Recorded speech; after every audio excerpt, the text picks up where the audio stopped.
Bueno, primero pensar que para la antropología en realidad es como una cuestión más clásica abordar comunidades pequeñas que las grandes ciudades, como es la ciudad de Buenos Aires o el conurbano bonaerense, por ejemplo, ¿no? Que es una cuestión posterior, o sea, que tiene que ver con la transformación social que lleva a que los antropólogos y las antropólogas nos aboquemos también a trabajar en espacios urbanos de esa índole. Yo en realidad inicié con mi trabajo de investigación en una escuela dentro de la ciudad de Buenos Aires y por cuestiones burocráticas y de dificultades se me fue bloqueando el ingreso a esa escuela. Como los antropólogos y las antropólogas hacemos, en realidad tratamos de analizar esos bloqueos, entender por qué eso lleva a que uno... O sea, ¿qué dato de la realidad es ese? Entonces ahí yo seguía haciendo trabajo de campo igual, y como yo quería trabajar sobre las construcciones del futuro de los jóvenes y pensaba que las construcciones no se daban solamente en la escuela, traté de hacer un seguimiento por fuera del aula, ya que me estaban bloqueando entrar a la escuela, de estos chicos y chicas. Y ahí me di cuenta que en la ciudad también era complicado hacer eso, entonces dije, bueno, voy a volver a la antropología clásica, y me voy a buscar algo más pequeño.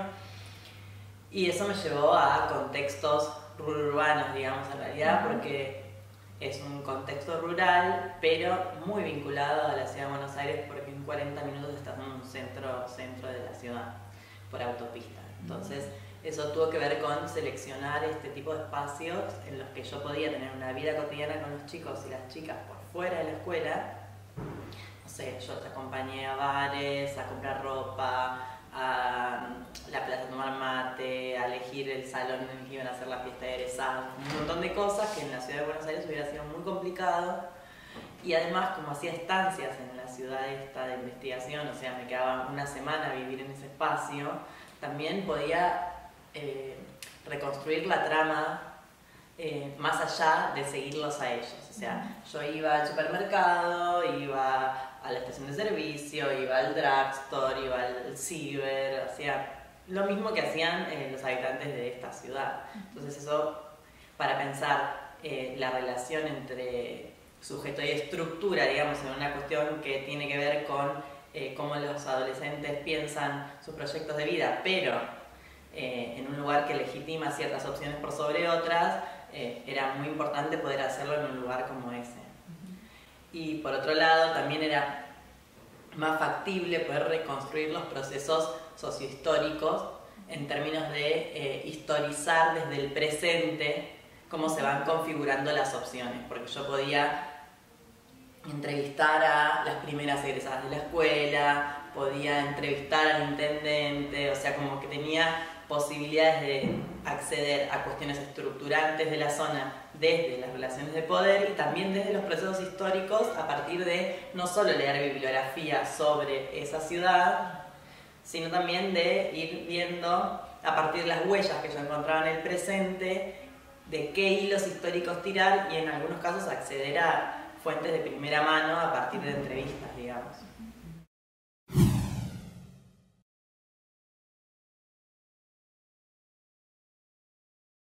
Bueno, eso es más complejo,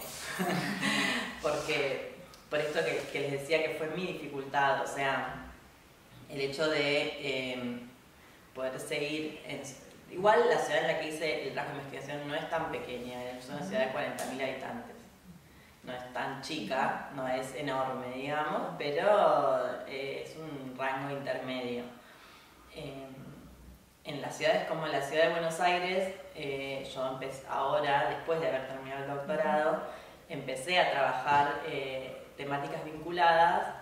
pero en una ciudad como esa, en realidad, uno de los recaudos es nunca trabajar solo o sola. No solo por cuestiones que tienen que ver con, bueno, dependiendo de la zona, que yo como trabajo en villas, una cuestión de inseguridad, sino a la magnitud de las dimensiones que hay que abordar de los espacios geográficos. Entonces, ahí sí trabajando mucho más con equipos, o sea,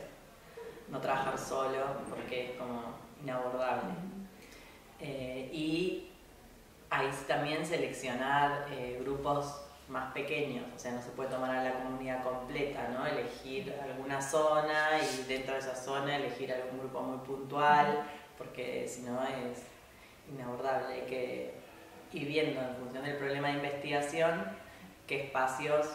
recortar. Y después otro recaudo para mí importante, que quizás no tiene tanto que ver con la escala de las ciudades, pero que a mí me fue muy importante en mi proceso de investigación, fue el hecho de no preguntar lo que yo quería saber. O sea, después de 2 o 3 años de investigación, recién empezar a preguntarle a los jóvenes, bueno, ¿qué es lo que ustedes quieren hacer cuando terminen la escuela? Porque también me parecía complicado, y por lo que yo pude testear en el campo anterior, ese breve que no duró mucho, que bueno, en realidad fue casi un año. Cuando yo preguntaba lo que quería saber, después me costaba poder darle una vuelta distinta a lo que me estaban diciendo, ¿no? Y quedaba como entrampada en observar lo que me decían. Y a partir de ahí fue que dije, bueno, no. Ahora cuando empiezo, esto como una experiencia, fue como un test. Ahora que empiezo la experiencia nueva, sé que algunas cosas no voy a hacer. Una fue esa, por ejemplo.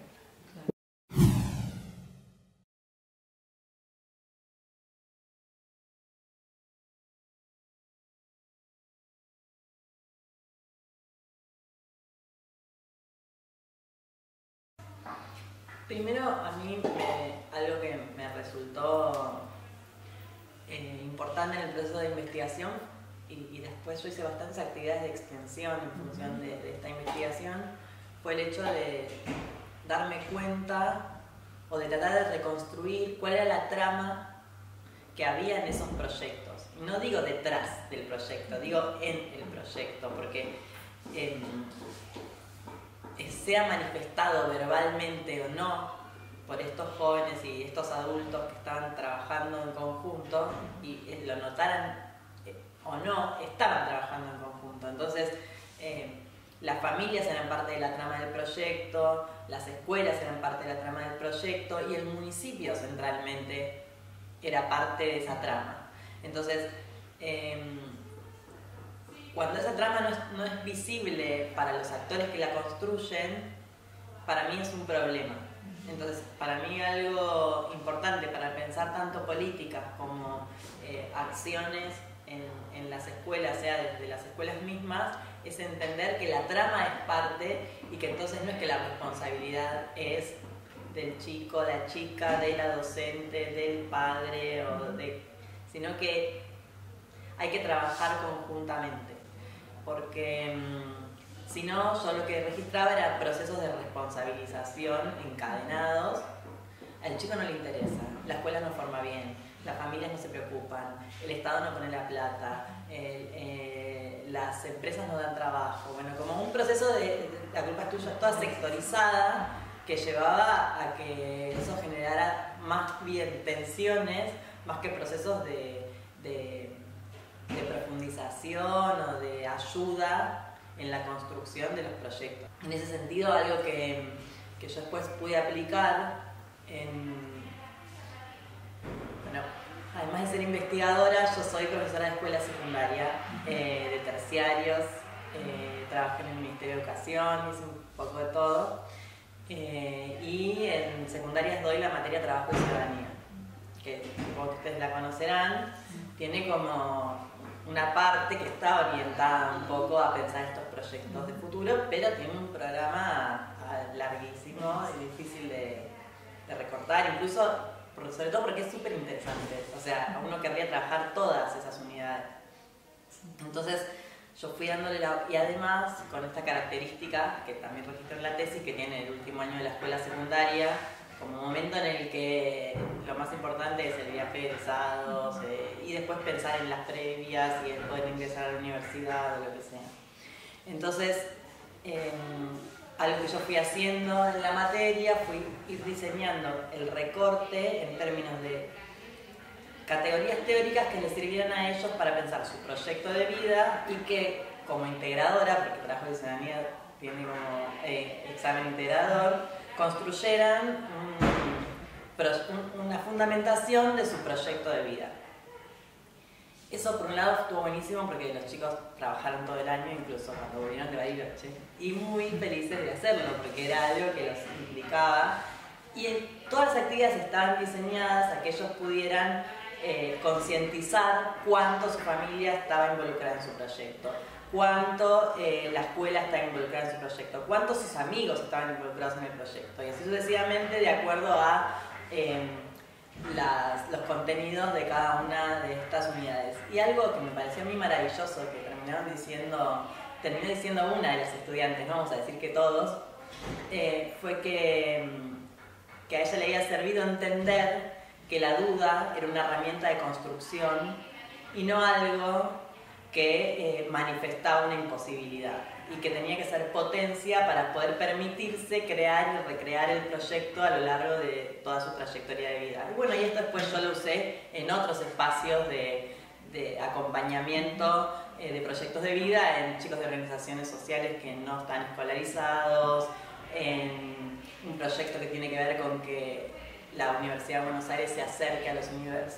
estudiantes secundarios y les permita conocer la dinámica de la universidad para ver si se quieren incluir en este proyecto o no, etc. O sea, orientar a alguien, o sobre todo a jóvenes que están terminando la escuela secundaria en sus proyectos de vida, no tiene que ver con que conozcan la oferta que hay, en qué instituciones pueden estudiar, o cómo se arma un currículum, o hacer un test sobre su personalidad, hacia dónde va, sino ayudarlos a reconstruir esta trama de relaciones que produce ese proyecto de vida.